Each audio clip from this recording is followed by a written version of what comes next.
Sri Lanka has informed India that it will not allow any Chinese research vessels to dock at its port or operate within its exclusive economic zone for a period of 1 year. 2400 crore वो भूटान पे invest करेंगे, which is more than 10 times what they have allocated for Afghanistan. उसके बाद वो बांग्लादेश को भी पैसे देने वाले हैं। पाकिस्तान के लिए कुछ नहीं। उसके बाद नेपाल को काफी ज्यादा दे रहे हैं इस बार 550 करोड़, फिर उसके बाद श्रीलंका को और मालदीव, म्यांमार, मंगोलिया।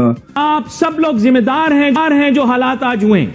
मुल्क बर्बाद हो रहा था और आप नीरू की तरह बांसुरियां बजा रहे थे। सुहेल शाहीन है तालिबान के स्पोक्स पर्सन, इंटरिम गवर्नमेंट जो है उनकी, उन्होंने इसको बड़ा वेलकम किया। आप सब लोग इस नुकसान, इस दिवालियापन, इस खुलांचपन के जिम्मेदार हैं। सब क्या बन रहा है, चीजें हमारे पास खरीदने के लिए कोई पैसे हैं नहीं। हम तो क्या ये एक डिप्लोमेटिक विन कहा जा सकता है उस तरफ से, और यहाँ पर डिप्लोमेटिक फेलियर है इसका। और इसी के साथ ये भी कि इससे मुझे तो ऐसा भी लग रहा है कि अगर पाकिस्तान और इंडिया के ताल्लुकात बहुत अच्छे हों तो ये पैसा जो दूसरे कंट्रीज को मिला है पाकिस्तान की मदद के लिए भी दिया जा सकता है। इस वक्त जो सबसे बड़ा एक मामला सामने आ रहा है, Colombo bans Chinese ships for 1 year after India raised concerns. क्या ये इंडिया की विन-विन पोजीशन है और चाइना की शिकस्त है? कि श्रीलंका की आबादी सिर्फ इस्लामाबाद जितनी है और 90% है उनका रेट ऑफ लिटरेसी, जो लोग वो सारे पढ़े लिखे हैं, वो आप वाले हालात नहीं है वहां पे। तो आप बिल्कुल ये आप श्रीलंका के साथ कंपेयर ना करें। आपकी जो तबाही आनी है वो सोमालिया और अफगानिस्तान टाइप आनी है। देखा आपने लापरवाही का नतीजा है। श्रीलंका की तरफ से ये स्टेप लिया गया है कि चाइनीज रिसर्च शिप्स को बैन कर दिया गया है कि अब वो श्रीलंकन पोर्ट्स पर कहीं पर भी डॉक नहीं कर सकते। और ये भी कहा गया है कि ये खबर उस वक्त सामने आई कि जब इससे पहले इंडिया के प्राइम मिनिस्टर नरेंद्र मोदी साहब की मुलाकात हुई थी विक्रमासिंघे साहब से, तो उस वक्त ये कंसर्न शो किए गए, जो जिसका एंड जो है वो बिल्कुल तबाही है।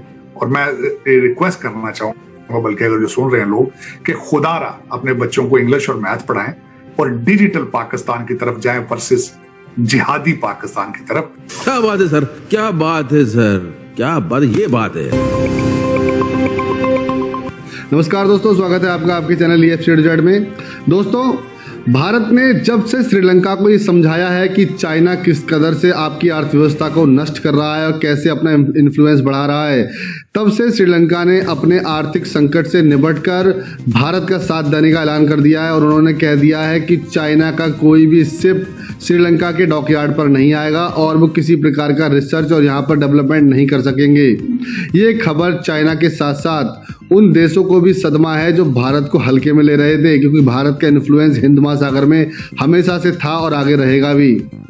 भारत का बजट इतना बड़ा है कि वह अपने पड़ोसी और मित्र देशों को भी बहुत सारा पैसा मुहैया कराता है, चाहे वो भूटान हो, नेपाल हो, अफगानिस्तान हो या फिर दूर अफ्रीका के देश।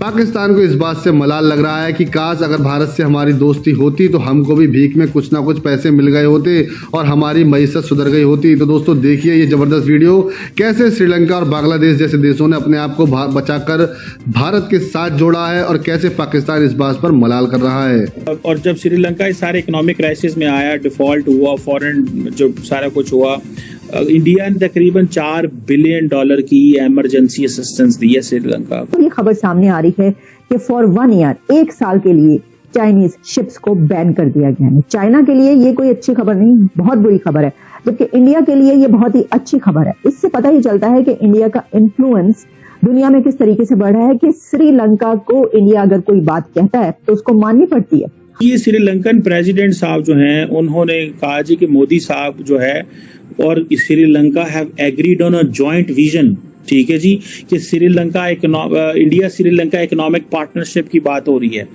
और they are working on enhance connectivity, ठीक है जी। और ये एनहांस कनेक्टिविटी मींस कि जो ऑलरेडी कनेक्टिविटी हमारे पास है उसको हमने नेक्स्ट लेवल पे लेके जाना है, विच मींस कि जो आपके जो पेट्रोलियम पाइपलाइन के हवाले से multi project on petroleum pipeline जो कि southern part of India to Sri Lanka जो है वो जाएगा, ताकि अफोर्डेबल एंड रिलायबल सप्लाई जाए एनर्जी रिसोर्सेज की, अब समझ आई कि वो जो रशिया का तेल इंडिया आ रहा था उसको किस तरह देखा जा रहा है. May be this is for short term.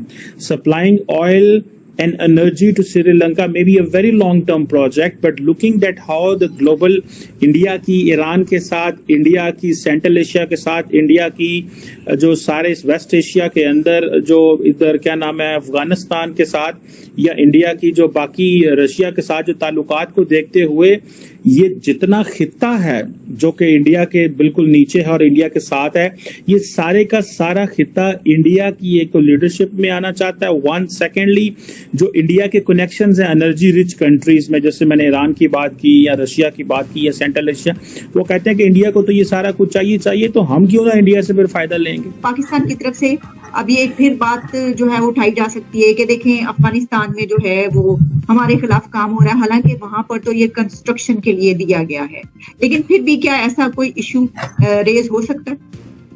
देखिए, इंडिया चंद रोड बना रहा है, उनकी पार्लियामेंट भी इंडिया ने ही बनाई है.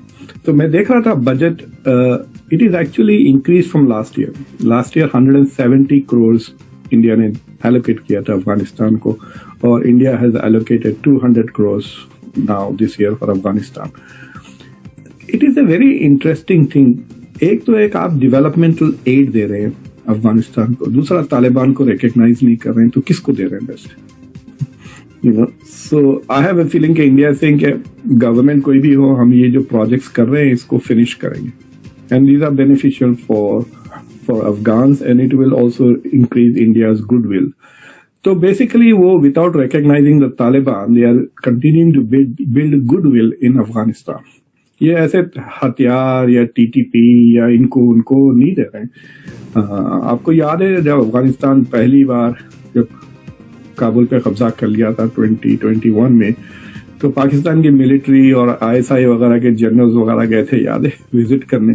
तो वहां पे इस तरह की India doesn't do this kind of things वहां पे ना. Most of it is building goodwill with the Afghan. आपको पता है कई सालों तक अफगानिस्तान की क्रिकेट टीम दिल्ली में बेस्ड थी, दिल्ली में वो प्रैक्टिस करती थी क्रिकेट वगैरह. So India is trying to nurture Afghanistan and it's trying to play the role of big brother. मैं देख रहा था बजट में, काफी इंटरेस्टिंग बजट है. मैं आपको बताता हूँ उसमें किन किन कंट्रीज को पैसे दे रहे हैं. सबसे ज्यादा पैसे जो दे रहे हैं वो भूटान को दे रहे हैं, which I found very surprising. $2,400 billion, यानी $250 मिलियन के करीब 2,400 करोड़ वो भूटान पे इन्वेस्ट करेंगे, which is more than 10 times what they have allocated for Afghanistan. पड़ोसियों के लिए कुछ पैसा तो इस्तेमाल किया है, पर पाकिस्तान के लिए कुछ नहीं. सर होना चाहिए था सर, पड़ोसियों का भी हक होता है. तो बजट में जो है वो आप बहुत लोगों को जानते हैं, तो आप बिल्कुल मोदी जी तक ये बात पहुंचाइएगा कि बहुत गलत बात है कि उन्होंने अपने बजट में पड़ोसियों का बजट नहीं रखा, जो कि होना चाहिए था. आरजू जी, आपको तो कम से कम आपकी इकोनॉमी को रिवाइव करने के लिए तो $200 बिलियन चाहिए. सच बताऊं, मतलब अगर 200 बिलियन आएंगे तो तब, और आप ये अपना सिस्टम सारा रिवाइव कर दे तो तब तो कुछ बनेगा, क्योंकि 10, 20, 30, 40 बिलियन में भी कुछ होगा नहीं. मतलब चोट पे बैंडेज लगाने वाला काम है. अगर चोट को ऑपरेशन करके ठीक करना, प्लास्टर करना और फिर मजबूत करना, तो $200 बिलियन चाहिए पाकिस्तान को. तो ये वो कहते हैं कि हमारे पास तो पैसे नहीं थे, हम फॉरेन करेंसी रिजर्व में चीजें लेते थे, तो हम क्यों लेने की जरूरत है फॉरेन करेंसी? असं इंडिया को लवांगे, इंडियन रुपये लवांगे. सो इट मीन्स कि that Indian currency is going to be the currency of the region, the currency of the Indian Ocean region की करेंसी बनेगी ये. और ये वक्त दूर नहीं है कि इंडियंस आपको ये आप मुझसे लिखवा लें, नहीं तो हमें याद कर लो जुबानी.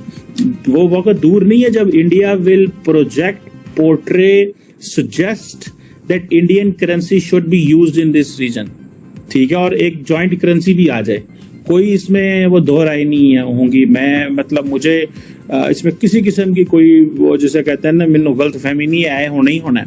ठीक है जी. तो आपको ये वीडियो कैसा लगा कमेंट बॉक्स में जरूर लिखिए. इस वीडियो को लाइक कीजिए, शेयर कीजिए, सब्सक्राइब करना ना भूलिए आपके चैनल EFCZ को. तो मिलते हैं अगली वीडियो में. जय हिंद.